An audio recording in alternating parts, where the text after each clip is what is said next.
नमस्कार मंडळी. यंदाची होळी ही केवळ पुरणपोळी आणि रंगाचा सण नाही आहे, तर हा एक असा महासंयोग आहे जिथे अध्यात्म आणि खगोलशास्त्र एकमेकांसमोर उभे टाकले आहेत.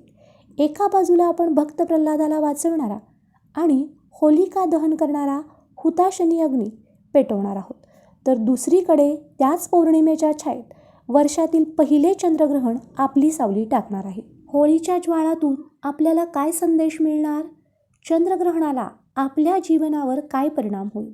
आणि सर्वात महत्त्वाचं म्हणजे भक्त प्रल्हादाची ती हजारो वर्ष जुनी कथा आजच्या 21व्या शतकातील विज्ञानाशी कशी जोडली गेली आहे. आजच्या या विशेष ब्लॉगमध्ये दडलेली माहिती तुमच्या आयुष्यातील नकारात्मकता दूर करण्यासाठी पुरेशी आहे. जर तुम्हालाही या महायोगाचा पूर्ण लाभ घ्यायचा असेल तर हा व्हिडिओ शेवटपर्यंत नक्की बघा. चला तर मग सुरू करूयात एका अद्भुत प्रवासाला. होळी का साजरी केली जाते यामागे एक अत्यंत प्रेरणादायी पौराणिक कथा आहे. प्राचीन काळी हिरण्यकशिपू नावाचा अत्यंत शक्तिशाली पण अहंकारी राजा होता. त्याने ब्रह्मदेवाकडून वर मिळवला होता की त्याला ना माणूस मारू शकेल ना प्राणी, ना दिवसा ना रात्री, ना घरात ना बाहेर. या अहंकारातून त्याने स्वतःलाच देव घोषित केले. त्याचाच मुलगा प्रल्हाद हा भगवान विष्णूंचा परमभक्त होता. प्रल्हादाने आपल्या बापाला देव मानण्यास नकार दिला आणि सतत ओम नमो नारायणाचा जप सुरू ठेवला.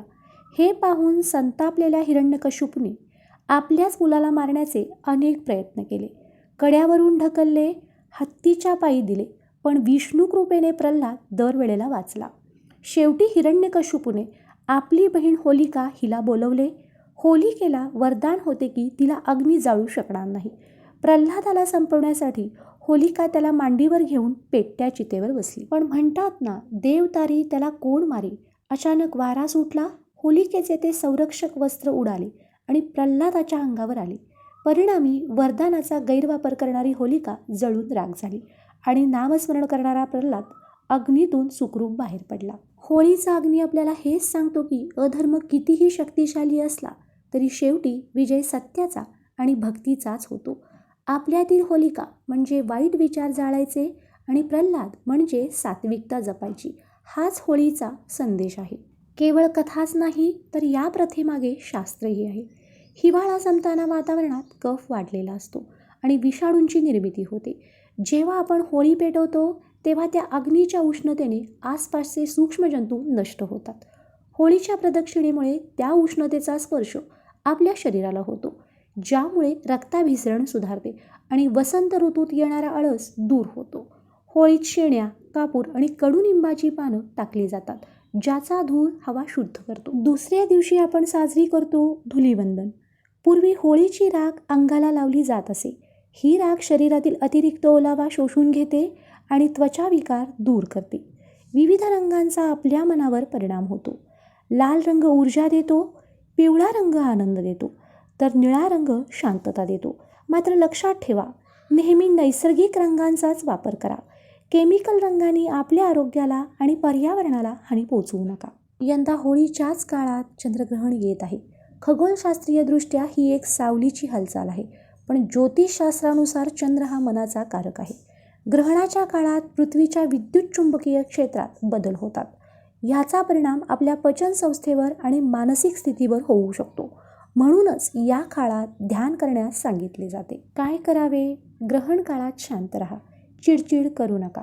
शक्य असल्यास या काळात अन्न शिजवणे टाळावे, कारण वातावरणातील लहरींमुळे अन्नामध्ये लवकर बदल होऊ शकतात. तुळशीचे पान अन्नात टाकून ठेवणे हे विज्ञानाधारित आहे, कारण तुळस अँटीबॅक्टेरियल म्हणून काम करते. जर तुम्हाला या महायोगाचा पूर्ण लाभ घ्यायचा असेल तर ह्या गोष्टी नक्की करा. होळीची पूजा, पूजेत नारळ, पुरणपोळीचा नैवेद्य अर्पण करा आणि होळीभोवती प्रदक्षिणा घालताना तुमच्यातील एक वाईट सवय त्या अग्नीत अर्पण करण्याचा संकल्प करा. रंगाच्या सणात पाण्याचा अपव्यय टाळा. ड्राय होळी खेळण्यावर भर द्या. रंगांपासून मुक्या प्राण्यांना दूर ठेवा. ग्रहण सुरू होण्यापूर्वी 3 तास जेवण करून घ्या. ग्रहण काळात जप जाप करावा आणि ग्रहण संपल्यावर स्नान करून घर स्वच्छ करावे. मंडळी, भक्त प्रल्हादाचा विश्वास, होळीची ऊर्जा आणि ग्रहणाने दिलेली अंतर्मुख होण्याची संधी असा हा विलक्षण योग आहे.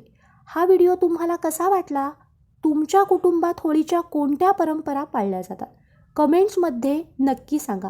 व्हिडिओ आवडल्यास व्हिडिओला लाईक करा. शेअर करा हा व्हिडिओ तुमच्या मित्रपरिवारासोबत. माहिती आवडली असेल तर पूजा अँड उद्धव व्लॉग या चॅनलला सबस्क्राईब करायला विसरू नका आणि बेल आयकॉन दाबा, जेणेकरून पुढचे व्हिडिओ तुमच्यापर्यंत लवकरात लवकर पोहोचतील. तुम्हा सर्वांना होळीच्या खूप खूप शुभेच्छा. सुरक्षित राहा, आनंदी राहा. भेटू लवकरच पुढच्या व्हिडिओमध्ये. तोपर्यंत श्री स्वामी समर्थ.